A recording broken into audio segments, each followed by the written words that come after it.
Hello all. I'd like to talk a little bit about some of the research strategies that you'll need to employ during the course of the semester in History 4000. So what I've got up here that we're looking at is the outline that's attached to Moodle. After we've completed the assignment for the paper topic, and then you're going to have the research consultation, which happens after that. Your next major assignment is the bibliography. So what I've done in this outline is directed you to some of the concentrated reading in the textbook on how to look at primary and secondary sources, because in this research paper in the course of the semester, you're going to have a bibliography that has at least 3 primary sources and, in addition, 10 to 15 secondary sources, which will come in the form of books, articles, book chapters, that kind of thing. So I've got the book up here also somewhere. There we go. So this is dealing with how to do the research process. So we've got the part where you've chosen a topic, but as often is the case, your topics are very broad and you need to make them much more specific. And when you make them more specific, you also need to focus on your research question or your thesis or argument. So it's not enough to say the causes of the Civil War, the participation of the Rough Riders in the War of 1898, or to compare and contrast different parts of ancient Greece. Whatever your topic may be, and yes, I'm using some topics that I actually got from this semester, but you have to answer a research question and a thesis. So obviously, as I said before, it's very tempting to say I'm going to have just this huge topic. It's going to be very broad because, oh my God, I've got to write 15 pages and I'll never be able to do it. You will. And you first want to get involved, as this reference to the textbook tells you, by picking up some secondary sources, and they suggest using a historical dictionary or an historical encyclopedia. Not necessarily things you find on the internet because, yeah, Wikipedia is written by folks who aren't always experts. But you need to formulate a research question. And, in the book it tells you something that's too factual. Obviously, you can't write and expound in the form of a research paper. Who was the first person to sign the Declaration of Independence?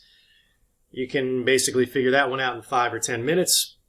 But a better research question is, what factors might explain the historical inaccuracies in John Trumbull's famous painting? So there you have a debatable research question by which you can make a thesis. So again, I'm breezing through this rather quickly, but you want to concentrate on a topic where you can focus, and it is very researchable, as the book points out, and also you can take a side in that particular argument. Here's another great example. Why did Mexico have so many revolutions? Well, that is a topic that is too big for one paper. Instead, you might want to focus on why, in a particular revolution in Mexico in 1910, in what ways were the conditions perfect so that you had the rise of Porfirio Diaz, and of course his dictatorship was undermined. So that's something you can really focus and hone in on. So I know it's a little bit early to talk about a thesis, but in some ways it really isn't too early because you want to develop a thesis. And you want to, in the next assignment, prep a bibliography. So that goes through that section, and we've got it kind of organized in this particular outline. You also want to use primary and secondary sources, a combination. You also want to take into account, and this gets into reading sources in the book, in that particular section of the textbook. You want to trust the reader, yourself. You want to trust the author. So point of view is important. Now, scholarly interpretation changes over the years. There are new ways to evaluate evidence. So if you're picking up a topic and you're going to pick up books on the Civil War, if you're going to pick up books on the Rough Riders and Theodore Roosevelt, obviously you have a unique opportunity to engage in finding primary sources. That would be people who are there. at the time. Theodore Roosevelt is the hero of all of his stories and accounts. And so he has a primary source about the campaign in Cuba, but you can imagine that there are numerous other secondary sources written by people later about this. So this is what you delve into, and from your perusing these different sources, you come up with a research question, and then you have a thesis. You know, what were the overriding factors that led to the success of the campaign? That's just one example. I mean, anyone can come up with different research questions, whether it be, you know, was the leadership at the Battle of Gettysburg different North and South? What was the overwhelming key to success by the Union Army or by Lee's Army? So those are the things you need to think about.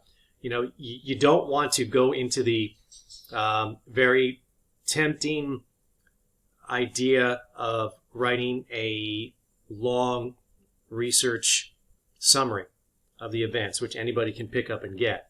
You know, you're proving a point. You are finding a research question, and you are arguing your thesis with the evidence by which you're using primary and secondary sources. So interpretations change over the years. When you get into, you're going to have more secondary sources than primary sources, and that's okay. That's expected. Scholarship changes. Some of the examples I've pointed out in the past, you know, folks write a lot differently about Ulysses S. Grant now than they did a few years ago. You know, the conventional wisdom is that Grant was a drunk.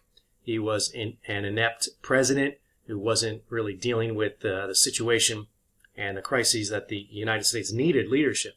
And that as a general, he was a butcher. You know, he just didn't have any care for his soldiers as he sent them on the offensive campaigns throughout the Civil War, and especially at the end when he had to wear down Lee's soldiers in the last year and a half of the conflict. So that's come under some more scrutiny. And what you need to do when you are picking up a book on a certain topic is don't neglect the point of view of the author. Sometimes you'll see books on favorite subjects that seem to be written ad nauseum. You'll pick up another book and say, wow, another biography of Washington. That's all we need. But this author may justify the existence of this book by literally saying, hey, I have a different point of view. Some new evidence has been emerged, or the other historians got it incorrectly. There's a different point of view here that needs to be emphasized, and that certainly is where scholarship changes. So that's what you will come across as you immerse yourself in sources for your particular topic. Now, you're going to do a research consultation. That's required. So you're going to talk to one of the librarians about how to utilize the different databases. Your textbook has, of course, references there that you can look at, but you're going to need to become familiar with the Watson Library database and some of the examples of databases that we use for history. One of them might be the JSTOR. JSTOR is scanned articles that were in historical journals. You may not be familiar with historical journals, but when you get into this line of work, you often will subscribe. They're not like weekly magazines, they're quarterly magazines.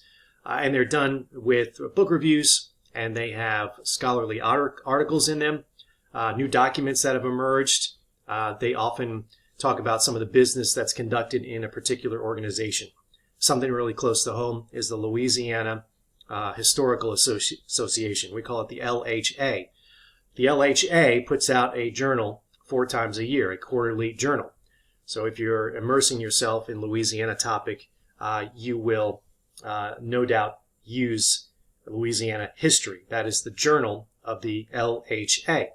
So I did a research search here for someone I've done some research on. This is John Sibley, and going to the very top here, this is JSTOR. Now you'll get access to JSTOR because of your student fees and your access to the library, which is great because you don't have to now go out and go to the library and get a dusty edition of the LHA, in this case from 1988, because I did a keyword search on John Sibley. That's the John Sibley, actually, of Sibley Lake.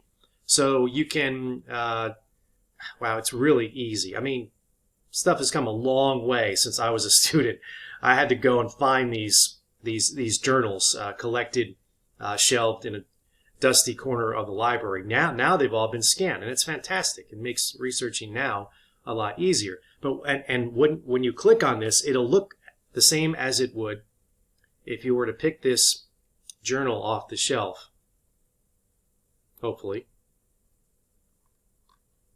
if we get it to work. Let me go back here. Clearly, I'm rusty now at using JSTOR.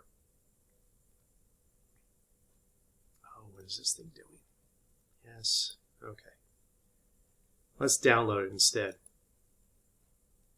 Okay.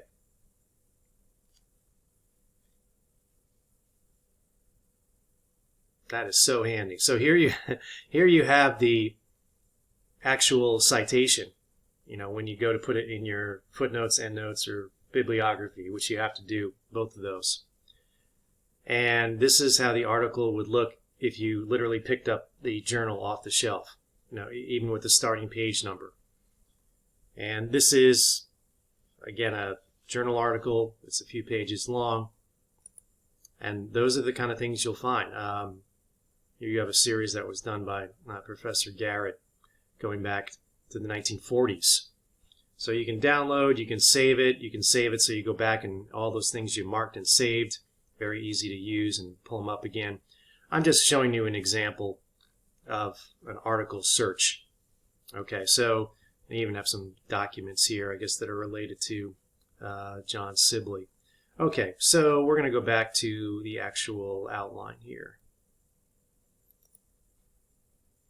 Okay, so now you know how to use this scholarly articles. And again, your research consultation, those folks will help you even more than I can. So you'll use books. You need to look at the intro of the book and not neglect it when you're using these secondary sources, because they're telling you, what point of view they have in writing. They'll tell you what their thesis is, in other words. So it's a good thing to understand what a thesis looks like when you go to write your own. And so we talked a little bit about drafting a research question.